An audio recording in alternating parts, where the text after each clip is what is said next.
अस्सलाम वालेकुम व्यूअर्स, मैं उम्मीद करता हूँ आप सब खैरियत से होंगे।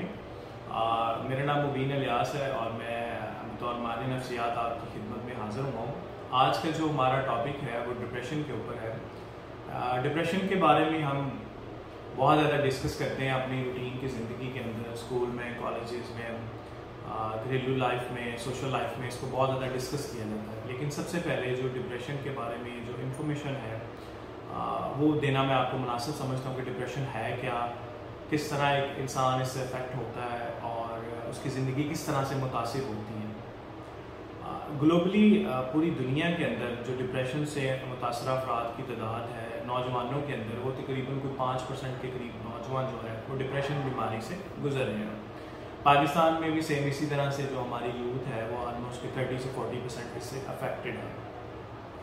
अब जो है पूरी दुनिया के अंदर जो औरतें हैं वो ज़्यादा इस बीमारी से सफ़र करती हैं, इस बीमारी में मुब्तला है, बजाय मर्दों की निस्बत औरतों में ये बीमारी ज़्यादा पाई जाती है। अब इसकी जो मेन दो जो चीज़ें हैं वो ज़्यादा डिप्रेशन की होती हैं, जिसको हम आम ज़ुबान में कहते हैं कि डायग्नोसिस के लिए हमें दो चीज़ें चाहिए होती हैं। एक तो ये है कि पेशेंट पूरा दिन डिप्रेस रहता है, जो डिप्रेशन से गुजरा होता है, और वो लैक ऑफ इंटरेस्ट होता है उसका एक्टिविटीज़ के अंदर, कि मतलब वो किसी किस्म की भी एक्टिविटी के अंदर इंटरेस्ट शो नहीं करता, वो हमेशा बैठा रहता है और साइड पे रहना पसंद करता है, उसको एक्टिविटीज़ में कोई इंटरेस्ट नहीं होता।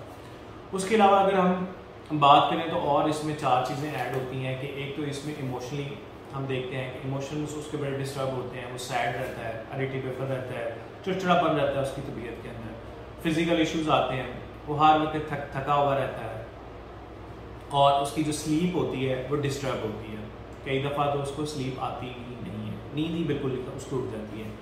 मेंटली इश्यूज होते हैं, जैसे कि उसको डिफ़िकल्टी होती है कंसंट्रेशन के अंदर, वो कोई काम नहीं कर सकता, हर काम के अंदर उसको प्रॉब्लम आ रही होती है। उसके बिहेवियल इश्यूज होते हैं, उसके बिहेवियल इश्यूज इस तरह से होते हैं कि वो अपनी तमाम एक्टिविटीज़ को विड्रॉ कर देता है, वो कोई भी काम नहीं करता। अब ये जो चीज़ें हैं ये इसकी अलामत है। अब जो डिप्रेशन के पीछे जो हम समझते हैं कि मेन जो काजेज़ हैं वो 3 है, ज़्यादा बड़ी जो काजेज़ हैं वो 3 है कि डिप्रेशन होता क्यों है। उसमें सबसे बड़ी जो चीज़ आती है वो आती है जेनेटिक्स।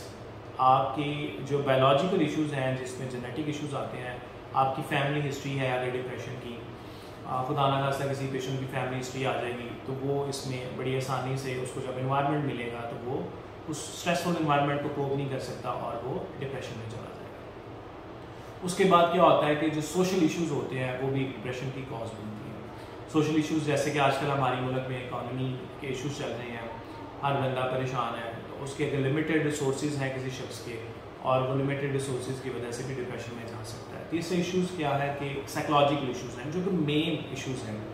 आप इस तरह से समझें कि नेगेटिव जो थाट्स होते हैं, जो नेगेटिव थिंकिंग होती है उसकी अपनी सेल्फ के बारे में, अपने एनवायरनमेंट के बारे में, वो भी पेशेंट को डिप्रेशन में लेके जाती है।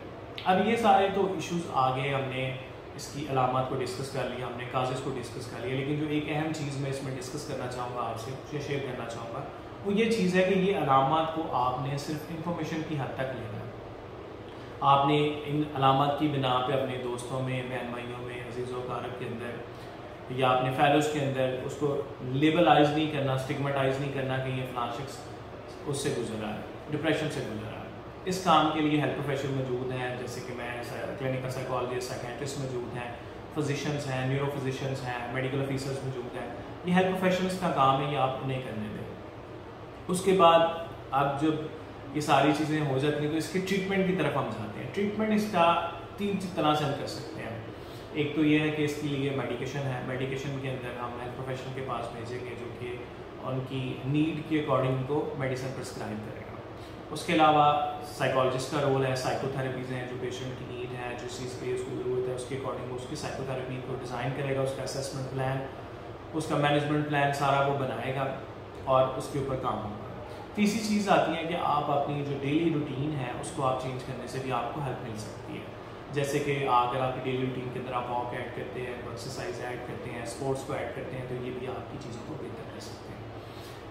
अब ये सारी चीज़ें हैं आ गई हैं। अब एक जो चीज़ थी कि न्यूरोट्रांसमीटर्स का भी इस डिप्रेशन में रोल होता है। न्यूरोट्रांसमीटर्स या हार्मोनल चेंजेस भी रोल प्ले करते हैं डिप्रेशन के अंदर। जैसे कि सेरोटोनिन एक न्यूरोट्रांसमीटर है, उसके इम्बैलेंस होने से भी आपको डिप्रेशन कॉज हो सकता है।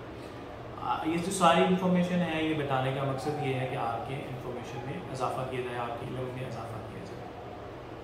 मैं उम्मीद करता हूँ कि आपको ये वीडियो पसंद आई होगी, और काइंडली मेरी वीडियो को लाइक जरूर कीजिएगा। Thank you for watching this.